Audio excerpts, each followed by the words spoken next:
All right, we got Adam Rose versus Big E.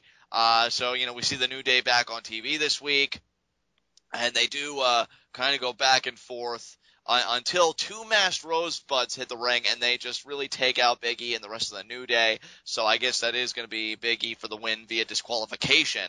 And then we see one of the masked guys have Big E in powerbomb position, and he really is able to lift him up and showing that raw power, which looks oddly familiar. But then the other masked competitor's on the top rope, and they nail their flipping neck breaker off the top rope, which again looks oddly familiar, and we realize why, because those two guys, they unmask. Yeah. And it's Tyson Kidd and Cesaro. And dude, as soon as the dude in all black did the Ricola bomb setup, I was like, oh my god, it's Cesaro.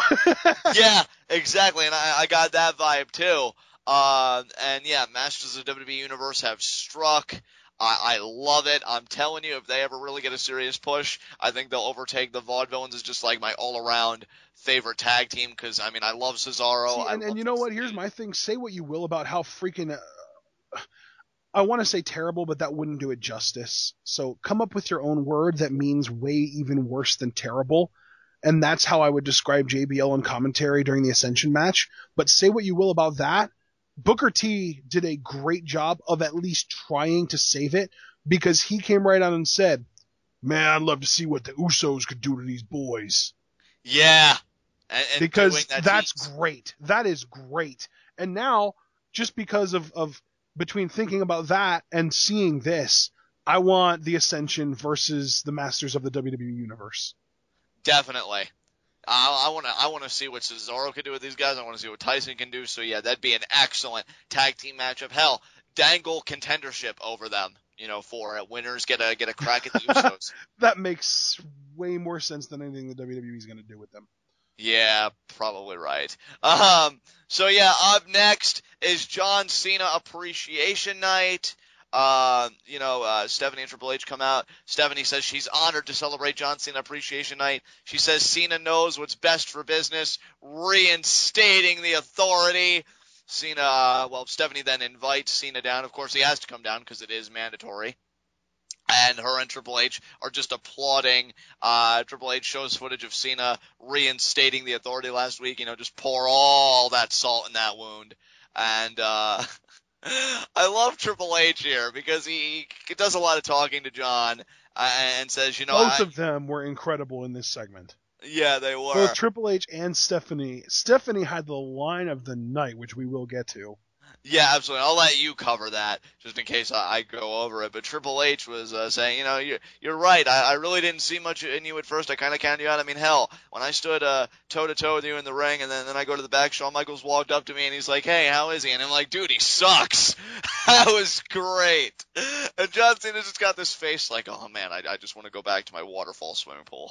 Just please. Is this segment almost over? And yeah, he just talks a lot of crap to Cena. And speaking of crap, he says maybe you've finally seen past the hustle, loyalty, and respect crap and realize that nothing matters in the ring but what's best for business. Triple H says he appreciates Cena from the bottom of his heart. And at one point, Stephanie gets on the mic and she's talking to Cena and she says something about how, they say that what a hero really is somebody who is willing to stand by his morals no matter what. Somebody who's willing to stand by what he believes in no matter what obstacles come in his way. And maybe that's what you did last Monday. Maybe it's not. But John, I want you to know that you're my hero. Line of the freaking night. I loved it. I miss Stephanie. I know. She's so good at being so awful. Because here's the thing, right? We've had like those over the top, really hammy like villains in the past. And that's the best kind of villain, though. It is the best kind of villain, but here's the thing. I think what makes Stephanie so great is that she definitely has over the top characteristics to her personality, but she's so multifaceted as well, because other times she could just be downright despicable with like how she treats people, and she just really juggles all those aspects of her personality so well, and that was such great delivery on her part. So yeah, then they really make John Cena face his consequences, because they invite the members of Team Cena, Rowan, Ryback, and Ziggler. And what I was personally hoping for, Ashton, was that maybe kind of how I fantasy booked it in my head, so to speak, was they were going to give each person mic time to say how much they appreciate Cena, and Ziggler was just going to rip him a new one about how the sacrifices really meant nothing. We didn't get that. We didn't get that. In fact, they didn't really say anything at all. Really what we did get was Triple H and Stephanie kind of assessing what punishment was going to be doled out to, each of these members. And so they figured how, with Rowan, going on about this whole freedom thing and fighting for that and taking his stand against us, how about 30 days no pay? And then they look at Ryback and they say, well, he was the turncoat.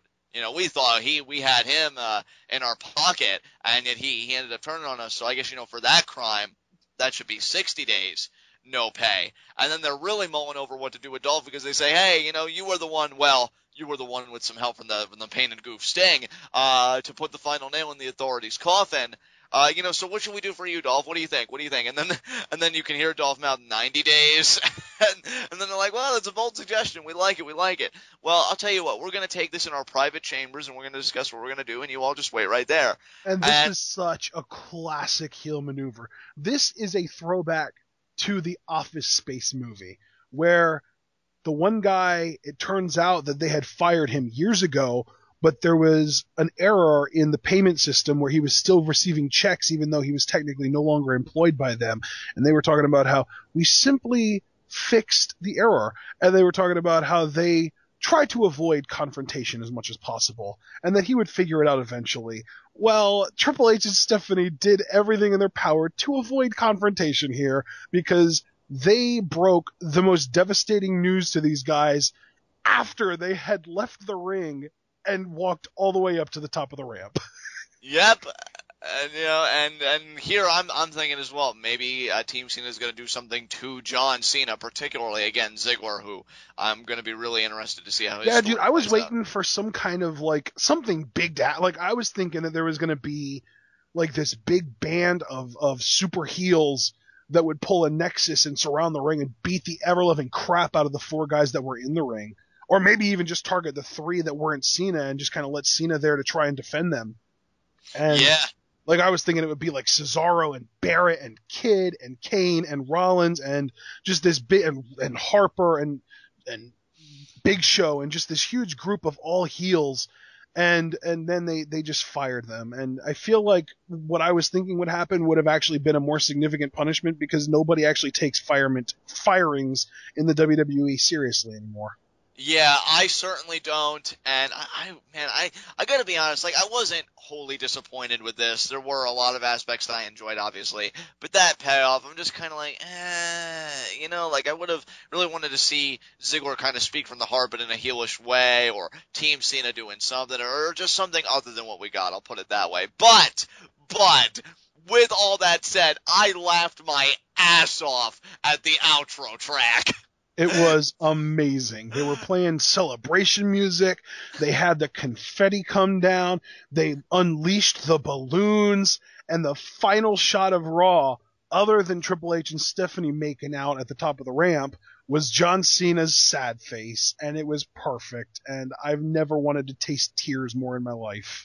I know, right? They looked beyond exquisite. This was fantastic. I gotta tell you, between the Authority a week prior drinking champagne arm in arm, and now this whole thing this week, I just wonder how they're gonna top themselves next week, because they are really flaunting it, man, and I love it. Yeah, so that's Raw. Raw goes off the air after this, so that's our official review, so I guess we'll go right into our next segment.